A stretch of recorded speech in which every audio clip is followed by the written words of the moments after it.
La deuxième chose qu'on hérite d'une maison familiale, à part le Dieu qui influence la destinée, un mauvais Dieu avec lequel on doit divorcer. Deuxième chose, c'est le nom. C'est le nom. Écoutez-moi, on parle souvent du sang et des autels, mais on oublie généralement que ce qui nous identifie en premier, c'est notre nom. C'est notre nom. Quel est ton nom? Quel est votre nom de famille? Il s'appelait Jacob. Jacob demeura seul. Et un ange vint et lutta avec lui jusqu'au lever de l'aurore. Il parle, il discute avec l'ange. L'ange le casse la voiture de la hanche. Et puis il dit, je ne te laisserai pas tant que tu ne m'as pas béni. L'ange a dit que je vais te bénir, d'accord. Mais quel est ton nom? Je veux te bénir, mais quel est ton nom?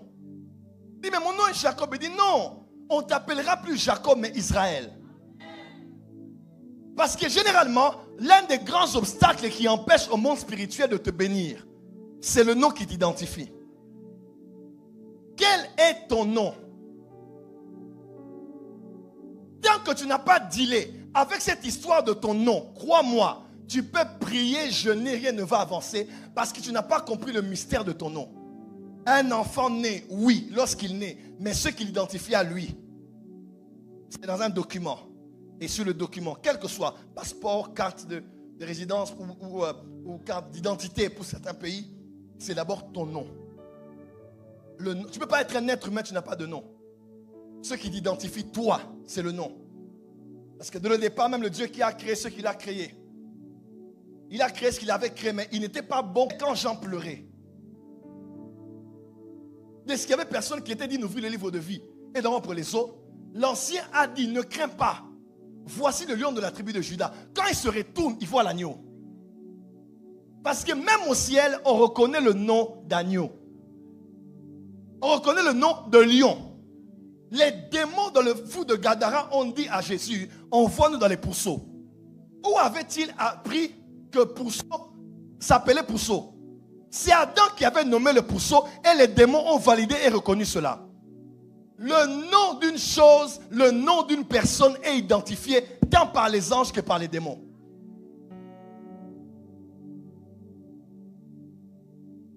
Voilà pourquoi il faut faire très attention. Samuel dort. Quelqu'un dit Samuel, Samuel. Il se réveille et il va vers son père spirituel. Fais attention quand on t'appelle la nuit. Oui. Tu dors la nuit, quelqu'un appelle ton nom. Nous en Afrique, on nous dit toujours, quand tu appelles la nuit, tu ne connais pas, ne réponds pas. Parce que quand seulement tu dis oui, je suis là, tu crées un contact avec l'entité qui veut avoir accès à ta vie. Et des gens ont été emmenés en voyage astral comme ça. D'autres ont été envoûtés, d'autres ont été cooptés dans la sorcellerie. Parce qu'on ne répond pas toujours quand on appelle ton nom.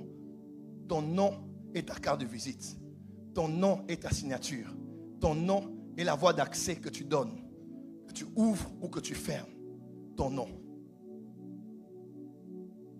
Ton nom. Que signifie le nom de votre famille? Que signifie ton prénom? Ça signifie quoi? À cause de la modernité, à cause du fashion, du glamour, du beau, du stylé, on commence à choisir n'importe quel nom qu'on donne à nos enfants. Un peu de ceci, un peu de cela, et tu prends un peu de Rihanna, un peu de ceci, pas tu mets sous l'enfant. Laisse-moi te dire, le nom porte l'identité de la personne, la nature de la personne, l'esprit de la personne. Pourquoi face à un esprit, je ne chasse pas l'esprit avec une gifle, je ne chasse pas l'esprit avec l'eau, mais je chasse l'esprit avec le nom. Parce que Jésus a la droite du Père. Mais quand j'utilise son nom, dans son nom, il y a sa nature sainte. Dans son nom, il y a sa puissance. On dit Amen bien. Le nom porte l'esprit de la personne qui la possède. Un nom. Le nom est un mystère. Nous sommes sauvés car nous avons invoqué le nom de Jésus. Voilà pourquoi garde ton nom comme tu gardes ta vie. Parce que ta vie, c'est ton nom. Celui qui veut te tuer, ce n'est pas celui qui t'empoisonne. Celui qui veut te tuer, c'est celui qui veut détruire ton nom. Crois-moi, il n'y a pas pire. femme ou un homme qui détruit ton nom dans ton milieu de travail, à l'église ou auprès des gens que tu aimes ou qui sont susceptibles de t'aider, crois-moi, c'est le plus grand ennemi de ta vie. Celui qui commence à attaquer ton nom là, tu dois contre-attaquer. Le nom, une bonne réputation vaut plus qu'un parfum de bonne odeur. Ton nom est comme une clé. Quand tu es face à une porte, tu ne traverses pas la porte tant que la clé n'est pas entrée dans la porte. Come on. Parce que la clé est petite, mais elle entre avant que la personne entre. Quand la clé ouvre, la personne entrera. Mais quand la clé n'arrive pas à ouvrir, la personne n'entrera pas. Ce qui te précède dans la vie, ce qui te précède dans des bureaux, ce qui te précède dans des réunions, c'est ton nom. Il est petit, il semble être insignifiant, mais quand ton nom est accepté quelque part, ta vie sera aussi acceptée. Voilà pourquoi beaucoup n'ont pas eu accès, parce que leurs noms n'ont pas été considérés. Beaucoup n'ont pas eu accès parce que leurs noms ont été mis à l'écart. Je prie ce soir, quand on parlera dans des réunions, que ton nom ne soit plus mis à l'écart. Ton nom sera mis en premier. Sur la liste, on mettra d'abord ton nom. S'il y aura 500 noms sur la liste et qu'on devra prendre 10 dans la société, je ne sais pas par quel miracle, mais ton nom va se retrouver quelque part dans les priorités et on dira, on doit la garder, elle, on doit le prendre lui. On ne le connaît pas, c'est pas grave, mais on le prend lui. Je prie que Dieu mette sa main sur ton nom. Est-ce que tu sais qu'un nom peut être envoûté? Est-ce que tu sais qu'un nom peut être possédé? Est-ce que tu sais qu'un nom peut être lié? Beaucoup d'entre nous, sur des hôtels de famille, il se trouve non pas vos cheveux, vos chaussures, vos sous-vêtements, mais vos noms. Il y a des noms qu'on a déjà pris, on crache, on met des excréments humains, on met du sang des chats, du sang des boucs, du sang des chevaux sur votre nom. Parce qu'on sait que dès qu'on a votre nom là, on a votre vie. Dieu a dit à Abraham, Genèse 12, je rendrai ton nom grand et je ferai de toi une source de bénédiction. La grandeur, ce n'est pas être connu. La grandeur, c'est avoir un grand nom. Avoir un grand nom, c'est devenir une source de bénédiction. Quand nous allons sur les champs ici, vous pensez qu'on achète des blousons? On achète des lunettes? On achète des noms. On achète des quartiers. On achète des Prada. On achète des Gucci Gang. Qui sont des Gucci Gang ici? Hey, la sanctification. On achète des Chanel. On achète des Dior. On achète des noms. Parce qu'un homme ou une femme ont travaillé dur. Ils ont inclus leur famille dans leur labeur. Ils ont eu la faveur. Ils ont commencé à moissonner des millions. Ils sont devenus des empires. Et leur nom devient une marque. Tu peux trouver dans le magasin à côté le même article, à moins cher. Mais il y a quelque chose en toi qui te dit, pour que tu te sentes important, il faut que tu achètes seulement. Parce qu'il y a le nom de Dieu au-dessus. Ton nom deviendra une griffe. Tu sais, il y a des gens qui ont des facilités dans la vie parce qu'ils ont été recommandés à cause d'un nom. On a juste dit que je viens de la part d'eux. Hey! Ah bon? C'est vrai? Il appelle. Oui, c'est de ma part. Ah bon? On t'accorde tout. Mais il y a des gens, quand on cite seulement un nom ou ton nom et on se souvient, on te bloque. Tu transpires et tu te bats. Autrefois, quand quelqu'un disait je suis fils de prophète Joël Francis et de la porte des cieux, combien de mes enfants ont perdu des marchés, du travail, des opportunités parce qu'ils étaient seulement attachés à quelqu'un qui s'appelait Joël Francis Tatou. Les gens ont perdu des relations, les gens ont perdu du boulot, les gens n'ont pas eu de visa. Il arrive quelque part là, du prophète Joël, pardon. Parce que mon nom là était sur des autels. Et Dieu m'a dit, il faut délivrer ton nom. Oui, oui. Il faut purifier ton nom. Aujourd'hui, Pas dans certaines églises que tu craignais avant. Je suis fils du prophète Joël. On dit c'est mon frère d'alliance. Allez, viens ici. Viens avec moi, Power. Que Dieu restaure ton nom. Le problème, c'est pas toi des fois, c'est juste ton nom. On a mis des mauvaises choses sur ce nom-là. Quand on cite ton nom-là, tout le monde est fâché. Tout le monde se sent mal à l'aise. On peut citer les autres, mais toi là, ça passe pas. Maintenant là, ça passe. Et mon nom est passe partout.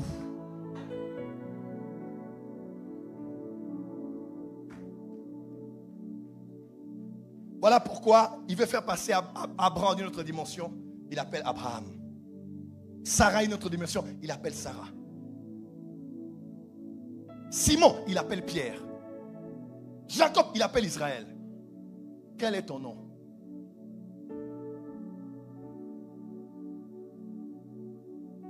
Deux choses. Première chose, il y a des noms qu'il faut changer. Oui. Il y a des noms. Nous en Afrique, par exemple chez nous là-bas, quelqu'un s'appelle Mampasi. Donc son nom veut dire la souffrance. Quelqu'un qui s'appelle la mort. Quelqu'un qui s'appelle Bolozi.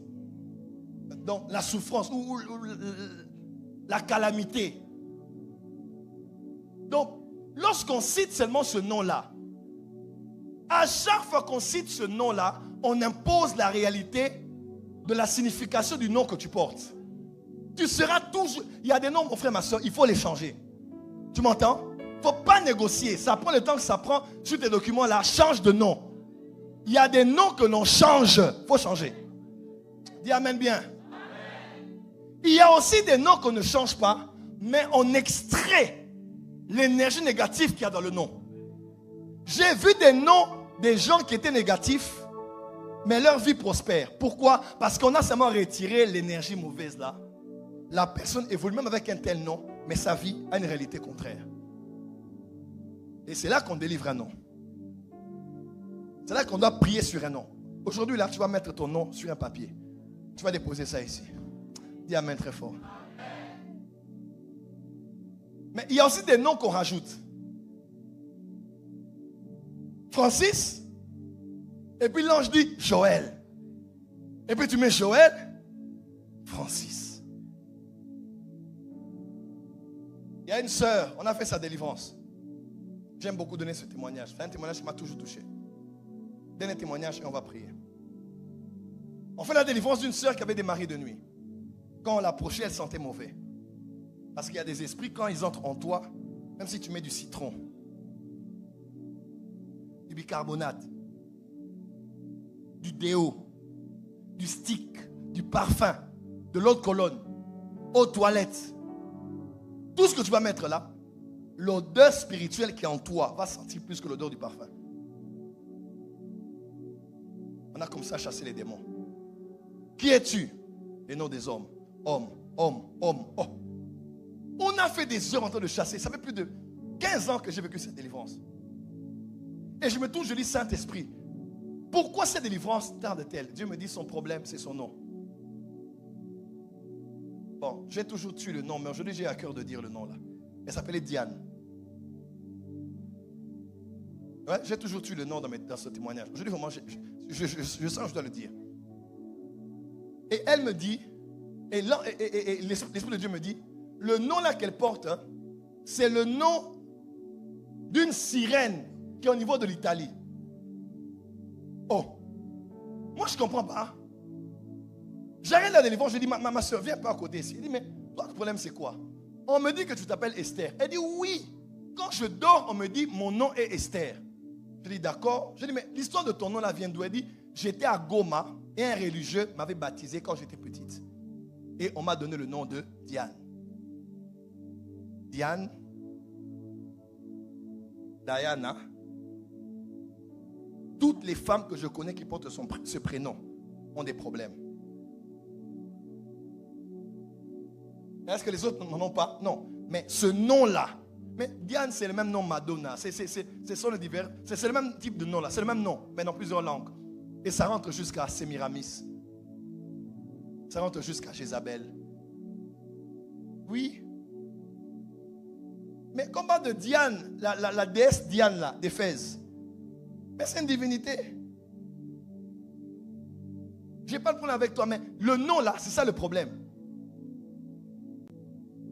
Va sur Internet, tape ton prénom étymologie. Que veut dire ton prénom? Que veut dire ton nom?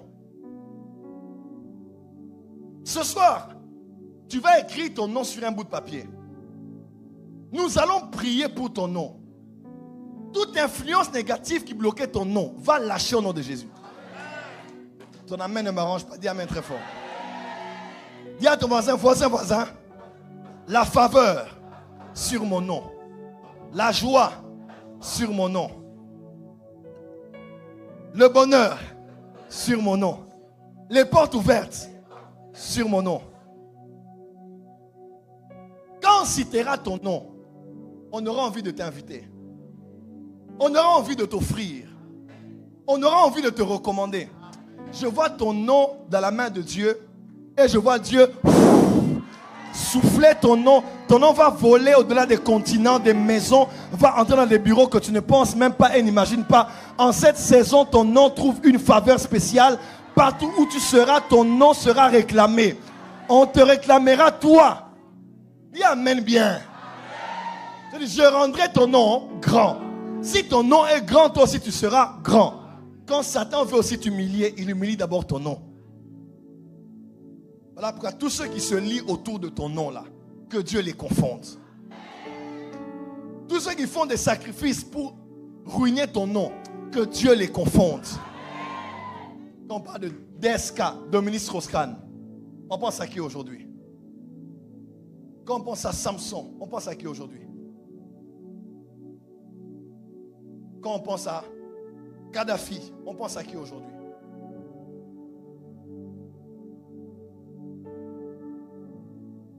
Quand on pense à Sarkozy, on pense à qui aujourd'hui? Je vois une faveur sur ton nom cette saison. Non, je n'ai pas entendu ton amen. Je te parle comme prophète. Dieu prend ton nom, il lave ton nom. Et je vois même que, écoutez-moi, je peux dire quelque chose ici, honnêtement. Quand tu portes, le problème aussi c'est, quand tu portes le nom d'une personne, parce que généralement, on donnait le nom des enfants en fonction de deux choses. Un, on donne l'enfant en fonction de ce que l'on veut que l'enfant soit, n'est-ce pas? Mais généralement, les Juifs donnaient le nom aux enfants en fonction des circonstances de la grossesse et même de l'accouchement. Rachel a dit quoi? Ben Oni, parce qu'elle avait la douleur. Élisabeth a dit l'Éternel m'a fait grâce et elle appelait l'enfant Jean. Quand Dieu ouvre la bouche de son mari, le mari aussi dit l'enfant va s'appeler Jean, parce que Jean veut dire grâce, ou quelqu'un qui a trouvé grâce aux yeux de Dieu. Yohan, parce qu'elle a réalisé la grâce, elle a dit l'enfant va s'appeler grâce. Et pour plusieurs, on prend le nom d'une tante, d'un oncle, d'un grand-père, de quelqu'un qu'on a aimé pour l'honorer. Et on lui attribue ce nom. Et nous, qu'est-ce qu'on fait généralement? Quand la grand-mère meurt et quelques jours après l'enfant naît, on dit généralement que la grand-mère est revenue. C'est réincarné par l'enfant. Et l'enfant portera le nom de ma grand-mère. L'enfant ne vivra pas sa vie. L'enfant revivra la vie de la grand-mère. Tu condamneras l'enfant pour ses choix, pour ses décisions de vie. Mais parce que l'enfant a un nom, on l'appelle ainsi tous les jours de sa vie. L'enfant vivra et revivra la vie de son père, la vie de sa mère, la vie de sa tante. Voilà pourquoi nous qui venons de famille là, que nos noms de famille soient délivrés. Tu portes le nom de ton père, mais tu ne revivras pas les désastres de ton père ou les calamités de ta mère. Dis amen très fort. Je vois Dieu te mener dans la loi de l'exception. Ton nom à toi vivra une autre réalité. Bien amen, bien que je t'entende. Excusez-moi de le dire. Et ça, vous savez, moi, pourquoi cette église, tous ceux qui sont des îles ici, levez les mains. Vous voyez l'église, baissez les mains. Quand Dieu m'a appelé au ministère, il m'avait dit, je t'enverrai pour les îles. Plusieurs prophètes, je dis devant Dieu ici, devant Dieu, devant la chair, j'ai le micro en main. Ils m'ont dit, Dieu dit, il t'a béni. Mais la bénédiction que tu auras dans ton ministère, tu les auras dans les îles. Et par ceux qui sont des îles. Je ne comprenais pas la prophétie. C'est peut-être 10 ans, 15 ans passés. Moi, je suis au Congo, à Kinshasa. Je ne pas des îles. Je ne connaissais ni la Guadeloupe, peut-être de non seulement avec Assav. À nous aller, Doudou à moi, Zouké. Mais on m'a dit que ta bénédiction, c'est les gens des îles. Dieu t'a envoyé pour ceux des îles. Voilà pourquoi vous êtes si nombreux ici. Vous ne comprenez pas, je ne comprends pas. Mais c'est un mariage. Parce que Dieu m'a oint pour vous. Et nos noms des îles là doivent être délivrés.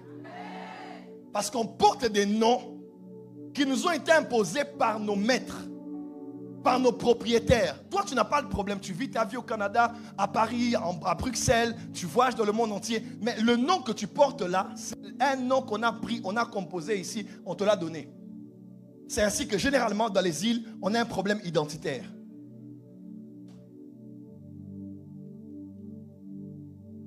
Oui. Parce qu'on veut vivre sa vie, mais comme le nom de quelqu'un qui veut me faire vivre une vie que, comme si tu te bats avec toi-même. C'est pas toi, c'est le nom. Ce soir, cette énergie qui a sur ce nom-là, peu importe combien de générations portaient ça avant, nous enlevons cette énergie au nom de Jésus. Toi, tu seras l'ancêtre maintenant des milliardaires, de ceux qui se marient et ne divorcent pas, de ceux qui ne meurent pas d'un cancer de sein dans la famille. Est-ce que j'ai parlé à quelqu'un qui dit amen très fort? Il est écrit, on t'appellera d'un nom nouveau que la bouche de l'Éternel aura prononcé.